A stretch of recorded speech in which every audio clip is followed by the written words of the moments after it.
So, what's trending? Bridging your Catholic faith with your everyday life. You're listening to Trending with Timmery on Relevant Radio.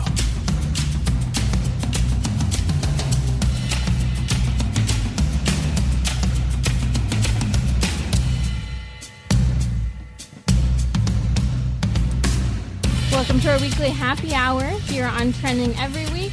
Pull up a drink, sit down, join us today. We're going to be talking about anger. Has anger ever gotten in the way of you and your relationship with people or just being happy in general?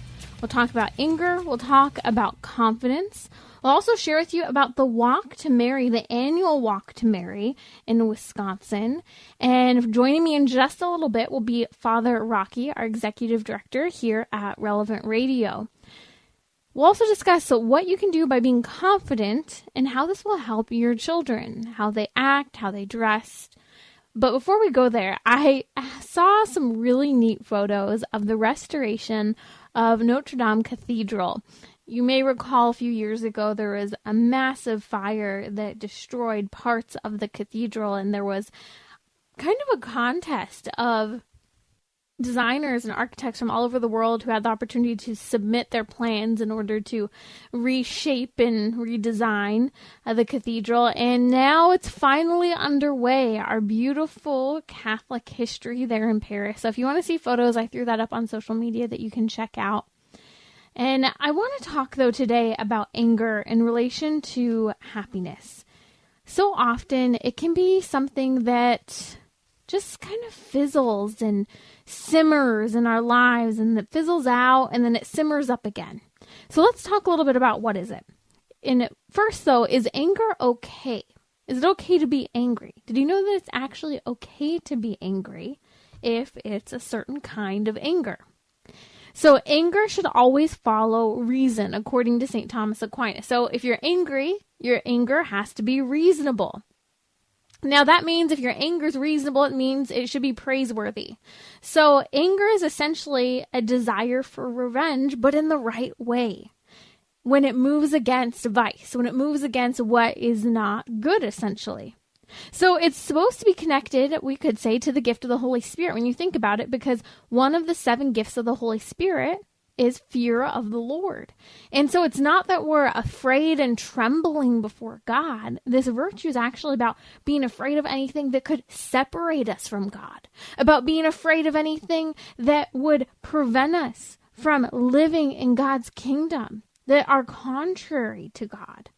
Now, this is really interesting as we think about this more. So anger, in a sense, goes along with fear of the Lord. Now, we're going to talk about this in the context of confirmation, because remember, we have this pouring out of the Holy Spirit upon us in the sacrament of confirmation, one of the 3 sacraments of initiation. But let's talk about anger that you and I probably struggle with in the wrong way. And then we'll talk about how we could be a little more angry in life. Who would think of that? That we could be angrier in our day-to-day life. So most of us struggle with anger within the context of we get upset because something that we perceive is an injustice done to us. So we get angry about someone violating our time. We get angry about someone doing something in a way we don't want. Classic marital disagreements with regard to anger. Someone put the dishes away the wrong way. Someone cooked something the wrong way. They didn't follow the directions. They didn't do things basically how I wanted them done. So essentially, these ideas of anger, Lucas is like, I don't know what you're talking about. Yep, newlywed life still. It still happens. There's pride, discomfort, control, and fear. These are 4 areas where our anger tends to start to build up inside of us. So because we're prideful, things that knock at our pride make us angry. Or for some, it may be when we're uncomfortable with something, instead of addressing it properly, we just get angry. We maybe blame other people, lash out at other people, or even lash out at ourselves for doing something wrong. Perfectionists are guilty of anger as well, because they want things done perfectly, and they can become so hard on themselves when they don't do it perfectly. That's pride.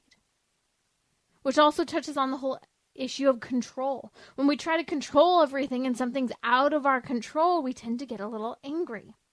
And finally, there's fear. When we're afraid of something, rather than addressing that fear with a proper emotion, and instead of acknowledging, okay, I'm afraid, I'm losing control of things, I'm feeling uncomfortable, instead we lash out in anger toward ourselves and others. But think about this. When we act out of anger due to pride, our discomfort, our desire for control, or because we're afraid, all of these are unreasonable types of anger. And they're also all subjective because it's all about how I'm perceiving something to be. And so all of these 4 types of anger within the context of violations against pride, discomfort, control, and fear, it's all about me, myself, and I. And so most anger that occurs is not just anger. Most anger that you and I are struggling with day to day is no bueno. It's not good. It's something that is actually preventing us from growing in the spiritual life. It's actually preventing us from being happy. And so here are a couple of things for you to ponder. What made you angry today? This is actually a really good way to figure out what sins you're struggling with. What made me angry today? And then from there, where do I need to grow? This is a really good thing to do, to sit down and maybe with your examination of conscience each day. What made me angry today? Why was I so worked up? Was there perhaps an emotion I wasn't acknowledging and working through? Was there someone I didn't have patience for? Was there something that I was trying to have done my way? Was there legitimate fear that was occurring in my life that I wasn't addressing, and instead I was just being angry rather than addressing the emotion of fear, that response? And how can I grow? How can I work on not being angry in those situations? And 1, it might be removing yourself from the situation. 2, it might be that you work on a different type of tactic. So you practice, you do that role play where when I'm in this situation next time, I'm literally going to bite my tongue. When I'm in this situation next time, maybe I'm going to take a big, deep breath before I choose to respond. This is the opportunity you and I have to be happy and overcome our anger and find that peace within ourselves. But I want to touch on one other perspective on the issue of anger. That is when anger is good. As I said before, anger can be okay if it is reasonable. This is St. Thomas Aquinas. Essentially, anger will be a desire for revenge, but in the right context. And remember, we read that in sacred scripture that God says revenge is his. So we're not supposed to take revenge upon ourselves. And that's very important. However, when we're angry, it can be that we are acknowledging that God has truth, what is true and what is not true. And we can stand on the side of truth and advocate for that. And so this relates to the idea of confirmation, that 3rd sacrament of initiation. Confirmation affirms the mission of Christ in our life. And so one thing that we can ponder is the opposite of anger is actually, as St. Thomas Aquinas refers to, unreasonable patience.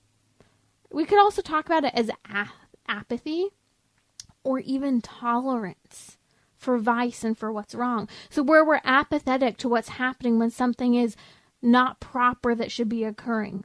Or when we are just unreasonably patient. You know these people in your life. They don't speak up. They don't say anything. They just, let everything fall through the cracks. Everything pass them by. Everything's okay. It's fine. So we could actually ask the question, with regard to proper anger, am I angry about those things such as vice and evil in the world? And I'm not saying to go and lash out and kill people or anything like that. But do I have this just sense of this is wrong and should actually stir something within me to want to stand up against it so that I can bring about God's kingdom in the world here and now? And so as we're talking about anger, it's very important that we are acknowledging these 2 perspectives. One, where most anger we're struggling with is unreasonable. Because we're upset because our pride's been wounded. We are uncomfortable. We're trying to control something. We're fearful. And then on the other end, we need to work on more what some people might call righteous anger. And righteous anger isn't, well, someone did something to me and they received their just reward. No. Good, true anger is acknowledging that which violates the kingdom of heaven in our lives. That which violates God in the world to come. What violates what it means to be a person of faith today. And there are lots of things we could be justifiably upset over today. But what's interesting is as we're watching and we're looking around the world, especially here in the United States, but this is happening all over the West, that people are struggling, especially young people today, with a lot of unreasonable anger. A lot of, ultimately what that points to is undealt with emotion, pride, discomfort, fear, and even a desire for control in their lives. Now, this is fascinating because I think many young people are acting out of fear and out of the fact that they feel like they have no control. Well, when we don't have religion, we lose a sense of self-control. When we don't have religion, we lose a sense of what is right and wrong. And so anger becomes completely subjective. It becomes relative to what I define as right and wrong. And so that's what you and I do when we sin. We justify our various types of anger. But the whole world right now is justifying their own type of anger as well. And so the challenge, I think, for all of us is in the face of all of the anger and the upset and the uproar we're seeing in the culture right now, use it as an opportunity to turn back in on ourselves and not acknowledge the fact that we can use this as a reminder that I too struggle with anger. When I'm prideful, when I feel uncomfortable, I need to control something and I'm fearful. And use these opportunities, seeing what's happening around us, of how can I work on overcoming my own anger that's impacting my relationships, that's impacting my happiness day to day. You're listening to Trending with Timmery here on Relevant Radio. We'll be back in just a couple minutes, and we're going to talk about being comfortable, finding a sense of peace and at home. And we're also going to talk about confidence today as well.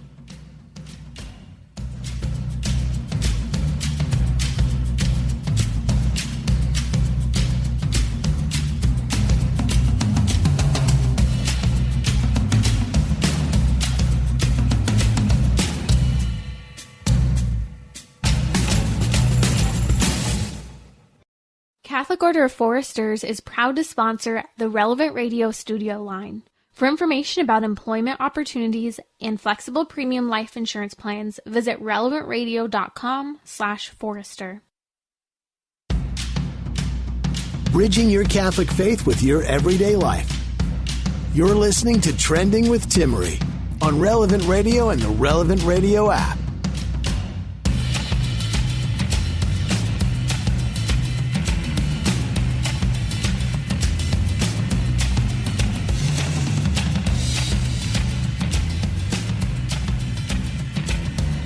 Okay, so I don't know about you, but I am so tired of seeing tabloids talking about J-Lo, Jennifer Aniston, Angelina Jolie. It's like, can people talk about anyone else? It's like we are obsessed with these people. And so here I am talking about J-Lo, okay? So you're joining our weekly happy hour here on Trending. And as I was thinking about it last week, the tabloids kept talking about how J-Lo's going through another separation. She's no longer engaged to Alex Rodriguez. And we're kind of just like looking at photos of her and this guy. I'm like, how old is J-Lo now? Like, not to say that she's like too old or anything like that, but it's like, are we still talking about J-Lo so often and another one of these relationships gone bad? And then I'm looking at photos of her and I'm seeing photo after photo after photo. The woman's beautiful. But I kind of started to think, I wonder if she just views her life as a perpetual snapshot of how can I pose for this photo? What can I wear for that? And I'm looking at so many of the photos of J-Lo, a beautiful woman, but she must feel like she has to show so much more skin than is necessary day in and day out. And I'm just kind of looking at it and thinking, how sad. Here's this woman who has had an incredibly successful career. And she's going through another separation from her fiance after many past relationships. And yet I think she always still feels like she needs to have attention.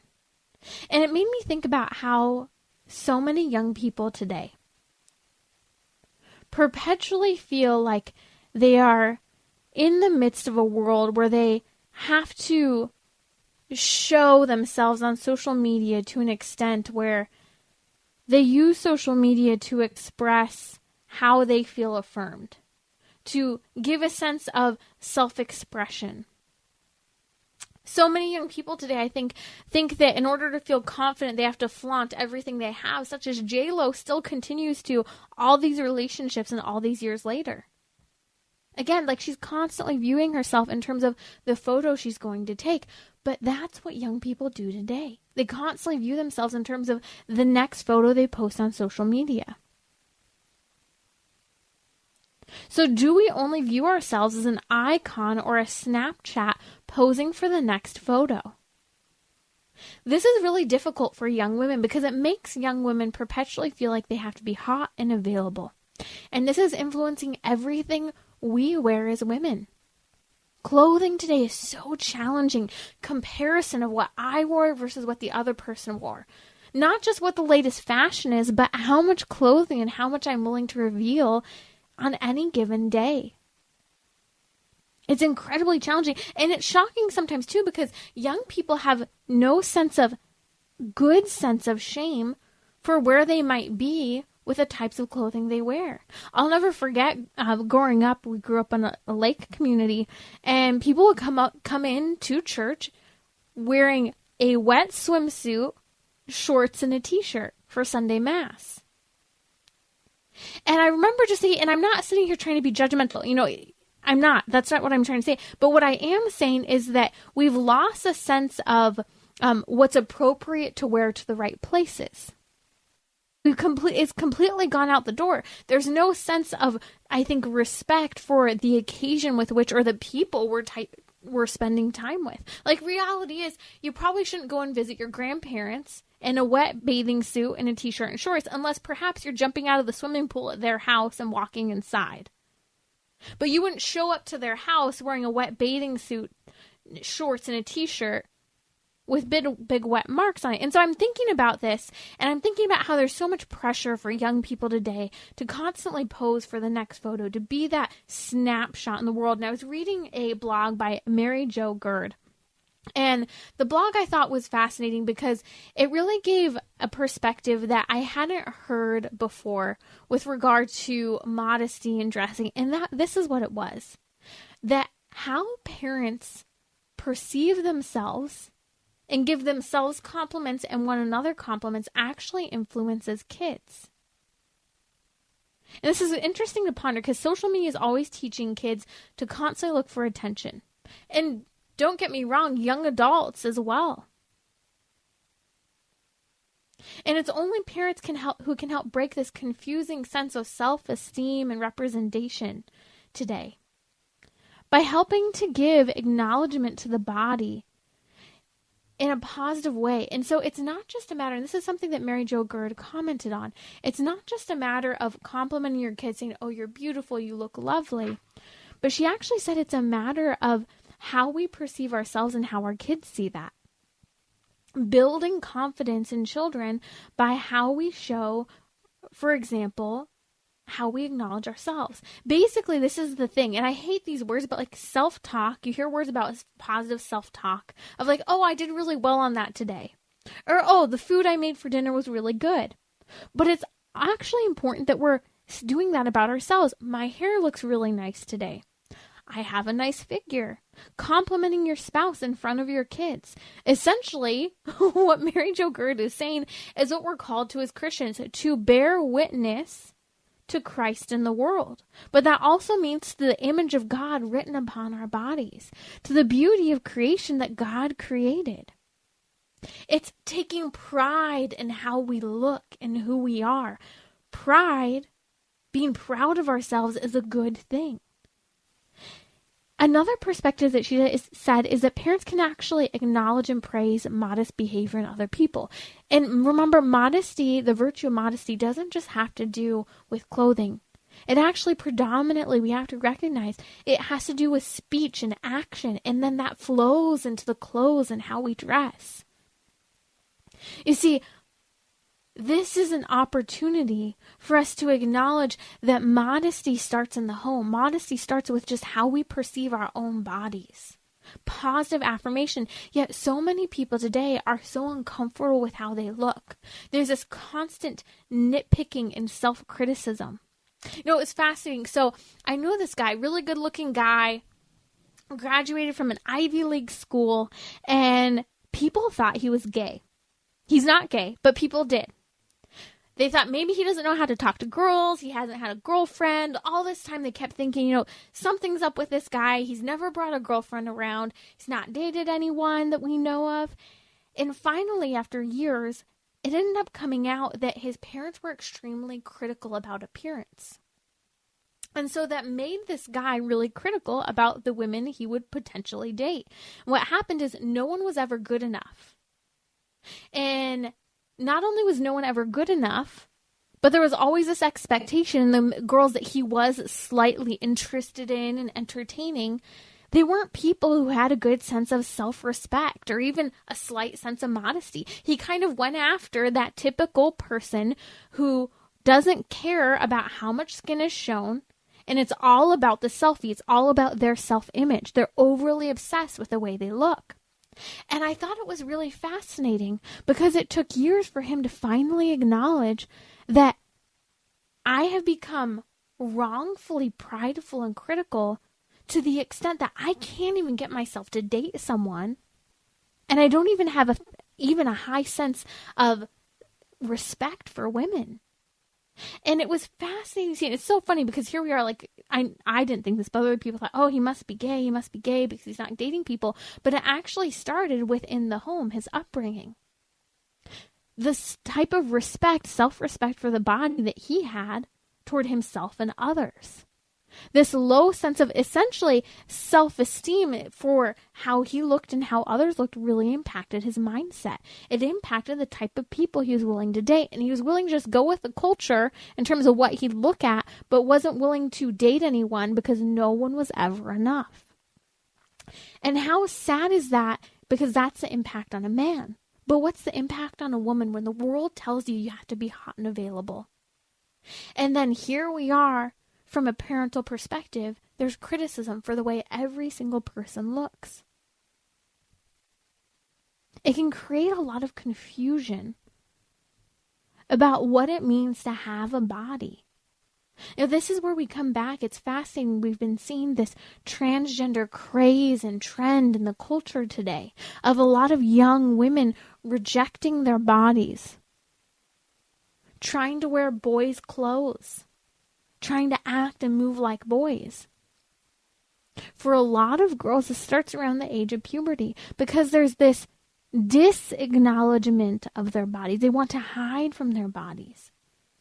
And I think it's because so many young women hate what they have being offered to them in the culture. They have to be perpetually hot and available.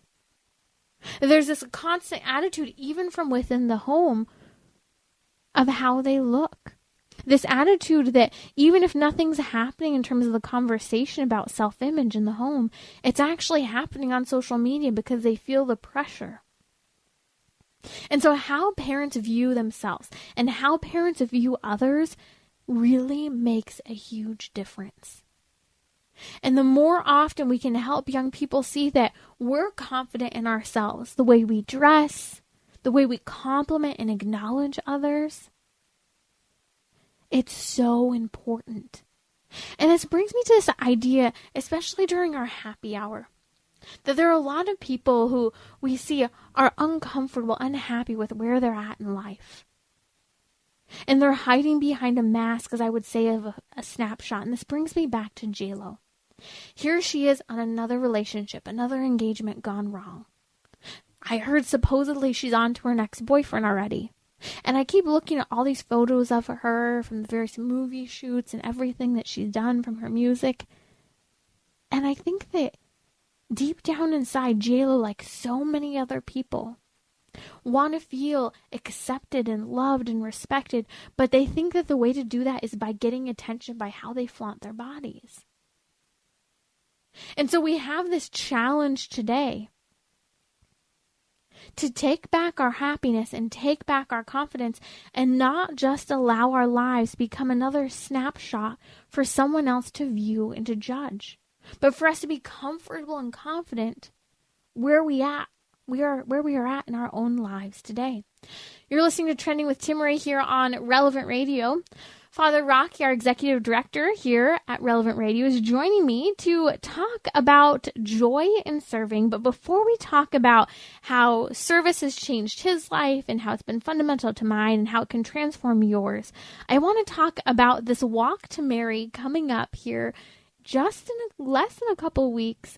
We're promoting it here at Relevant Radio. Father Rocky, you've been to the Walk of Mary. It's totally new for me to hear about. Share with us a little bit about the walk. Hey, great to be on your show, Timrio. So every year on the first Saturday in the month of May, and now this has been close to 10 years now, maybe 8 years, we promote a one-day walking pilgrimage from the National Shrine of St. Joseph, which is located at the old Church of St. Joseph on the campus of St. Norbert's College in De Pere, Wisconsin, on the Fox River, which leads into Green Bay, Wisconsin. I know we have listeners all over the country who maybe they've never been there before, but maybe they could imagine it. And we walk all day out to a shrine, a very simple and peaceful shrine of the Blessed Mother, which until recently was almost completely unknown except for the local people, who are pretty much descendants of Belgian Catholic farmers who came to that part of the Midwest in the 1840s, 1850s, and 1860s. The name of the shrine is Our Lady of Good Help, H-E-L-P. On October 8th, 1859, the Blessed Mother appeared to an immigrant woman from Belgium. She was 24 years old. Her name was Adele Bryce. And she said, Adele, gather the children in this wild frontier area, because they were all pioneers, and teach them what they need to know for their salvation. Teach them how to make the sign of the cross. Teach them how to approach the sacraments fruitfully. Pray for the conversion of sinners. Go and don't fear anything. I will help you. 12 years later to the day, when the city of Chicago burned down, and you've heard of the Great Chicago Fire, haven't you? I don't know a lot about it, no. Okay, well, in 1871... I'm Californian here. Well, in 1871, the city of Chicago burned down. It was the biggest city fire in the history of America. That same day, about 200 miles north of Chicago, northern Wisconsin burned down. It was called the Great Peshtigo Forest Fire, P-E-S-H-I-T-I-G-O. Listeners can Google it later because I know they're going to be curious about it. It's the largest forest fire in the history of the United States of America to this day, even counting the terrible fires we've had in California the last several years. More than 3,000 people were killed in this conflagration. But all of the local people who got to the little chapel or the shrine where the Blessed Mother appeared, miraculously, they were saved. Because Sister Adele went out in the evening with a statue of Our Lady when the fires were coming from the west and said, come on, everyone, we have to pray the rosary. And they walked to the western perimeter of their property. Small property, 6 acres. Still today, it's just 6 acres squeezed in between 2 active dairy farms. And as she held the statue of Our Lady on high and prayed the rosary, the wind shifted and it went to the north. Now the flames were bearing down on the north side of the property, so they moved to the north, and then it was to the east, and then it was to the south. So throughout the whole evening, they wound up doing a rosary procession with this image of Our Lady along the perimeter of the property. And when the sun rose the next morning, it rained, the fire was extinguished, and people came out of the chapel, and they were amazed. As far as they could see, north, south, east, and west, everything was burned down. And they were saved, and they knew it was a miracle. So fast forward 160 years, the new bishop of Green Bay, Bishop David Ricken, appointed, a theological commission of 3 theologians to study this event and everything that had happened there over the last 160 years. And they said there's no other way to explain what happened here except that it was supernatural in origin. I repeat, it was supernatural in origin. So what he did is he officially approved an apparition of the Blessed Mother. That's never happened before in the history of the United States of America or Canada, for that matter. And there's been only one approved apparition in Mexico, which was Guadalupe, right?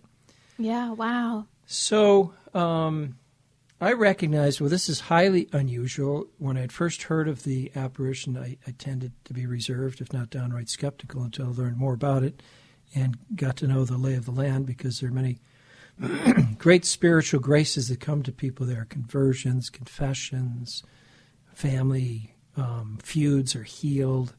I met a woman, she had 5 miscarriages. Can you imagine 5 miscarriages? Poor thing. And she did the 23-mile walk to Mary, and the next year she had a baby, and she brought the baby there in a baby carriage.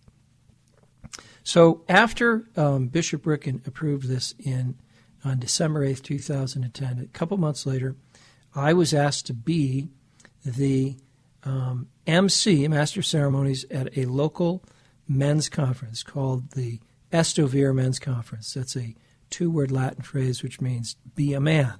And it was a phrase that St. Josemaria, the founder of Opus Dei, liked to use a lot in speaking to men, be a man. And at the end of that conference, I said, fellas, I'd like to talk to you about something that's not on the schedule today. Well, that got their attention. And I said, I'm about to do something you're not supposed to do. And that really got their attention. I said, I have an idea, and I'm not taking ownership for it. I just have an idea, because I don't have time to do this. But somebody needs to organize every year a 1-day walking pilgrimage from downtown Green Bay out to the Shrine of Our Lady, just like they do in Poland, just like they do in France to Lourdes, Poland to Czestochowa. Well, I'm sure it's the Holy Spirit's idea. It's not a brilliant idea. They do it everywhere, right? They do it everywhere. Ideas are worthless. It's the hard work that puts into effect, right? What did Edison say? Invention is 1% inspiration and 99% perspiration. Mm-hmm. So I didn't think it was going to go anywhere. It fell in the hearts of 2 of the men there, Pat Depre and Tom Schmidt, and by golly, they started to organize. And it's not easy to organize because you have to go through 3 different jurisdictions, 2 counties, 3 different townships. You have to work with the police and the fire department, the emergency personnel, get everything right. They just organize it very, very well. So the first year, a couple hundred people came, and they all said, wow, that's a long walk, 23 miles. It's about as long as you can walk in a day without having to train for it and without doing damage to your body. It's a long walk. It's 6 or 7 hours. But, there's water along the way. There's porta potties along the way. There's food along the way. There's emergency personnel along the way. There's doctors and nurses along the way, just in case, right? And people have good cheer. The next year, 400 came. Well, the last couple of years, 2,000 people have been coming. Can you imagine that? 2,000 people. That's incredible. Walking. So I like to... And I hear people from California are going. Oh, yeah. Patrick said there are like 70 to 80 Californians signed up to walk. We know actually our own Christina Pineda from Matchmakers in the City is flying out to go to the walk as well. Yeah, they come from all over the country, wherever Relevant Radio broadcasts. I think a lot of people put it on their bucket list that, I got to do that at least once in my life. Although we have a lot of people returning. The vast majority come from the Midwest, as you can imagine. But it's what Christians do. And it all started with Jesus, Mary, and Joseph. Every year, they do a 1-week walking pilgrimage from Nazareth to Jerusalem. Every year, they'd make the pilgrimage to the temple. And then in the Middle Ages, people did pilgrimages to holy places like Rome or the Holy Land or Santiago de Compostela. And that continued in the lifetime of John Paul II, who literally did pilgrimage going out to the whole world to encounter people. We carry on that tradition today. So it's a penitential pilgrimage. At the end of the day, we have a beautiful Mass with Bishop Ricken. And so people, if they're interested, they can sign up at the walktomary.com. Walktomary.com. I plan to go out this year. 2 years I couldn't do it because one year I had a wedding, another year I had a funeral. And read the directions before you do it. So you bring 3 pairs of socks, you wear your suntan lotion, and you're properly hydrated and all that. And come with an intention that you're praying for your family, for your spouse, for future children, for our country, for vocations, for healing of marriages, right? Those big things. If you want big grace, sometimes you got to do big things. So that's what the Walk to Mary is all about. I bet you could do it, Timmery. You're strong. I would love to. I'm going to a baptism, though, so I won't make it this year. All right, we'll put it on your calendar for list. 2022. Yeah. So check it out, walktomary.com. We'll post the link on social media in the show notes as well. But this is a really neat opportunity for a pilgrimage. I know so many people, Father, are skeptical about traveling abroad this year as they're starting to look at taking vacations. And you have a couple weeks, even if you don't make it to the walk, you can at least head over to the shrine. What an incredible opportunity. It's the only approved Marian apparition in the nation. And I think that that's an opportunity for us to ponder, instead of taking perhaps the fancy vacation that many people ponder, this is an opportunity, especially for kids, to walk, to learn about Our Lady, to learn about taking a pilgrimage, taking, the time and the challenge of such a walk. And I know actually a lot of kids, I heard that 5 people in wheelchairs will actually be doing the 21-mile walk, wheeling along with the rest of the participants this year. I believe it. We have a friend here in Green Bay. Her first name is Pat, and she is legally blind, and she's getting up there in age, and she'll tell you. And she's done it year after year after year. It's just amazing. So you can do all 23 miles, but if you say, "No, I don't think I can do that," Drew says that, "Father, I can't do 23 miles." Well, then you can do 14. Or you might say, "I don't think you can do 14." Drew will tell you that. "I can't do 14." You can do 7. And if you can't do 7, you can be in the kids' brigade. They do 2 miles. And you get the kids out there in the carriages and the strollers. So I would ask our listeners, at least pray that we have very fine weather that day. Amen. Because that time of year, early May, this time of the country, it could be beautiful weather, sunny and 75 degrees, or it could be miserable, right? It could still snow. So every year we've had great weather. But I would encourage people to every year, wherever you are, because I know out in San Francisco, I think it's Father Elo's parish, they're organizing their own Walk to Mary. And I think this is going to spread. So it'd be like on the first Saturday of May, all over the country, the Christians kind of go on pilgrimage to some shrine of Our Lady in their area in honor of the Blessed Mother, a walking penitential pilgrimage. And I think this is a very special day to take this walk. It's the feast of St. Joseph the Worker. And so often we take for granted work, or we regret it. We have the wrong perspective with regard to work. And so doing a challenging 21-mile walk as part of our faith is, I think, the opportunity to put into perspective that our faith requires that we do something. It takes work. And I love how you mentioned it as a penitential act. Well, honor St. Joseph by honoring the Blessed Virgin Mary. Make this a prayer, especially on this special feast day this year. If you want to learn more to walk, you can head over to walktomary.com. We'll post it on social media as well. We'll be right back here in just a couple minutes with Father Rocky, our Executive Director of Relevant Radio, and we're going to be talking about joy in serving, how you can serve and how it will transform your day-to-day life, but also the lives of others. Timmery will be right back. You can reach her on Instagram and Twitter at Timmery. That's Timmerie.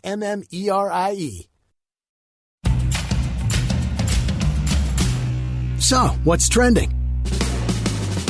Bridging your Catholic faith with your everyday life. You're listening to Trending with Timmery on Relevant Radio and the Relevant Radio app.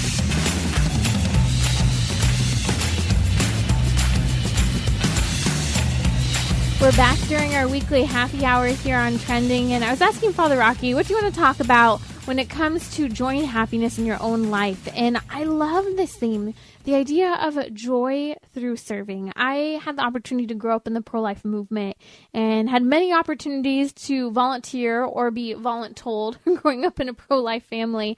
But it really built some of the greatest friendships and truly transformed my heart and my mind in terms of my attitude about faith, understanding what is good and what is not good in the world. We were talking about anger and just anger.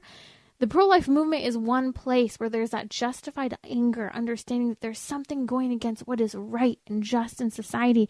And you can channel that through an opportunity to serve and volunteer. And so joining me now is Father Rocky, our executive director here at Relevant Radio.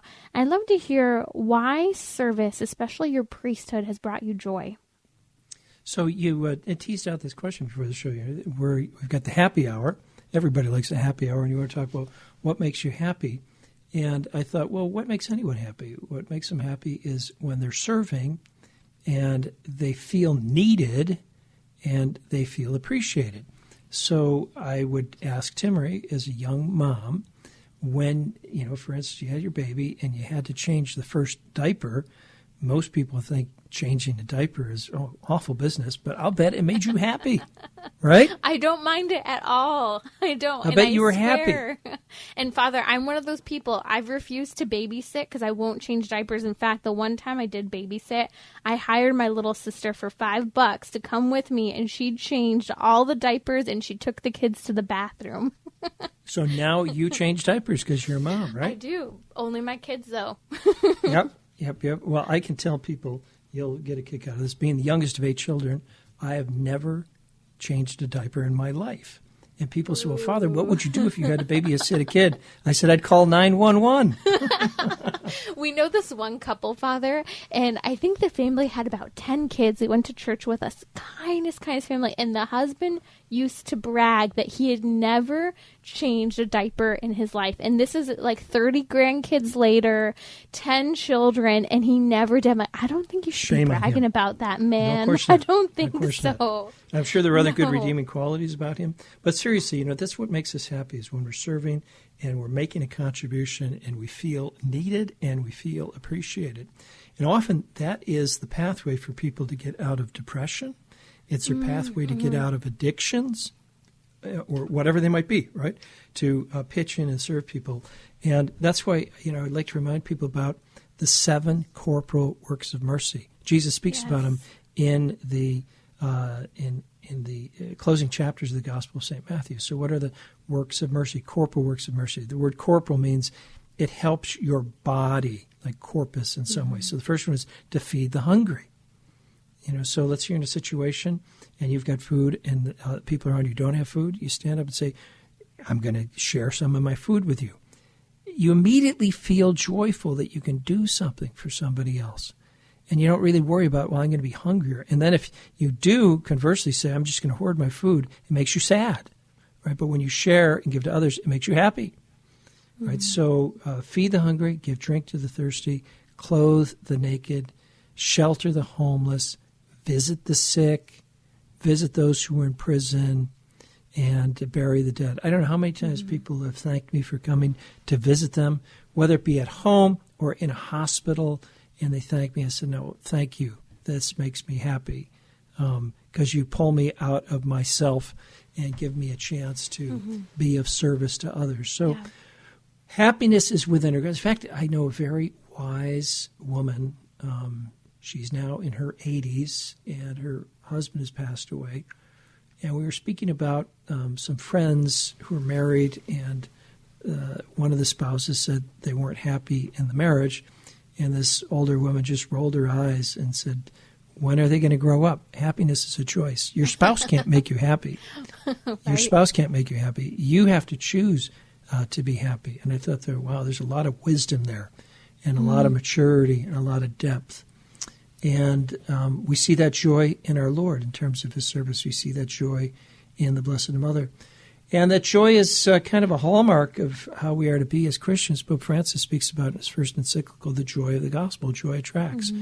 And we have to lead by serving.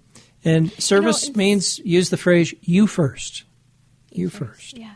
Well, and something, I think that's fundamental about serving is it often takes us out of our comfort zone. And so often we're doing things that make us uncomfortable and step outside of ourselves. And I think of the first time I visited a prison to visit a family member who had been there. And, you're walking through these, dark, frightening halls, very gray, and, there's a lot of discomfort. And yet, at the same time, the joy that brings to the person, whether they're guilty, innocent, whatever they have done, it doesn't matter. They're still a person worthy of human interaction. And, I've thought about that for many years, and some of the areas where I struggle, I'll be the first person to say I've struggled, Father, with, for example, going and doing food kitchen work, going to a soup kitchen. You feel frustrated. It's so easy to be judgmental of like why this person is here, how they're dressing. The last time I went, I remember there were a lot of people who identified as transgender at the soup kitchen in California. But it doesn't matter. Even if it makes it uncomfortable, other people have a need, as you said, to be needed and appreciated. Even if it's someone who you wouldn't necessarily agree with in day-to-day life, it challenges you and gives you a mission to love other people. I remember hearing the story of a young woman from the United States of America who came from a rather privileged background. And she went to Calcutta to work with Mother Teresa and her nuns. And she was assigned to take care of the sick and the dying. And some of the work that she was asked to do would be what you would call very unpleasant, right? As unpleasant as washing bedpans. Mm-hmm. And after about a week in the situation, she approached Mother Teresa and just had a look on her face, just a glow, just a joy, just a happiness. She said, Mother, I found Jesus. Wow. And Mother Teresa said, where did you find Jesus? She said, I found him in the room for the dying. Mm. And she said, go and stay with Jesus in the room for the dying.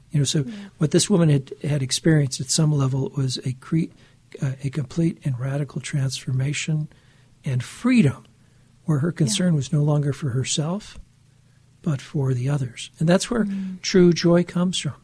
In serving and in family life, and that's where service begins, in family life. Right? So in the house, we've got to be careful using the word mine, like that's my side of the room, or that's my chair in front of the TV, or those my leftovers, or my side of the garage. In marriage, you've got to be very careful about using the word mine. In my book, Marriage Insurance, which I hope we re-release this year. Say that 7 times fast. I hope we re-release this year. One of the subjects is never use the 4-letter word mine, right? Because that brings division. And many people say, "Oh, that's too much. You're way too radical." Well, it's no more radical than what Jesus calls us to do, to lay down our life for the others. And then, there are going to be days when you're tired, and things go wrong, and you could be in a bad mood. And what we have to do is kind of overcome ourselves and put on a joyful face to serve the others, right? Mm-hmm. To serve the others, and then take that to our prayer and ask our Lord to give us that grace, not to worry, not to fret, but to have hope in Him and to spread that joy to the other people. Mm-hmm. It's interesting. We were talking about anger earlier, and Lucas just pointed out, we were talking about anger when we feel violated. We tend to lash out in anger. If someone has made us uncomfortable, if someone has bruised our pride, if we're fearful. And so I think that this idea of mine, often we say things are ours because that's what's comfortable. And what's sad is that so often I think we're afraid of growing beyond our comfort level. And so service, especially beginning within the home, is an incredible opportunity to step outside of this self-control, this possession of everything, and start to open up our hearts, our minds, and especially I think it allows us to open ourselves up to God as well, to do more in our lives. I knew this very successful and wealthy man from the city of Fort Wayne, Indiana, and kind of his motto, everybody knew it. His motto was, whoever has the most wins. And this guy had a lot of stuff. He had a mansion on the French Riviera. He had a ski chalet out in Vail. He had a couple of jets. He had some big businesses. But and many times people kind of act that way and behave that whoever has the most wins, but he wasn't a happy person. I think our motto as Christians should be, whoever serves the most wins. Whoever serves the most wins. And it could be manual service around the house. It could be the service of taking time to listen to people. It could be the service of being generous with our time and our things with other people. But that's where we really discover it. Now, at the same time, you can say, well, if I'm always doing that, I'm going to wear myself out. Well, we do need our rest, and we do need to eat well, because when the body is healthy, the soul dances. Did you ever hear that one? Mm-hmm. When the body is healthy, the soul dances. So the two go together. body and soul. We have to take care of ourselves. And sometimes we just have to have the humility is, I'd like to help you, but I'm exhausted. I'm going to bed. I'll pray for you, and God will take care of you. All right? And also, sometimes all you can do is all you can do, and all you can do is enough. And when you're talking about service, sometimes it's easy for us to chase opportunities to serve outside of our responsibility, and we forget that right in front of us there are so many opportunities. Mother Teresa has been criticized for that comment that she made where she said, go home and love your families. And she was emphasizing that service starts at home, and then from your home, love your neighbor. Don't just go and try to change the whole world right away. Start right where you're at with those who are in your home, who you're responsible for. A lot of wisdom there, Mother Teresa. God bless her. Yep, a lot of wisdom there. Well, Timmer, you're doing a great job on the show. I enjoy listening to your show. I get a chance to listen sometimes when I'm in traffic in Chicago, sometimes in Milwaukee. I listen on the FM stations. And you're on 185 stations across the country, trending with Timber. Isn't that fabulous? Praise God. It's been a fast year. We came up on our 1-year anniversary here on Relevant Radio. Yep. Father Rocky, thank you for joining us. Again, if you want to join the Walk to Mary, check out walktomary.com. We'll post links on social media. That's Father Rocky, our executive director here at Relevant Radio. I'll be back tomorrow. Perhaps you have a teenager who says they're pro-abortion in your bathroom. You don't know what to do? We'll talk about it here on Relevant Radio and so much more. So I'll be back with you on Tuesday.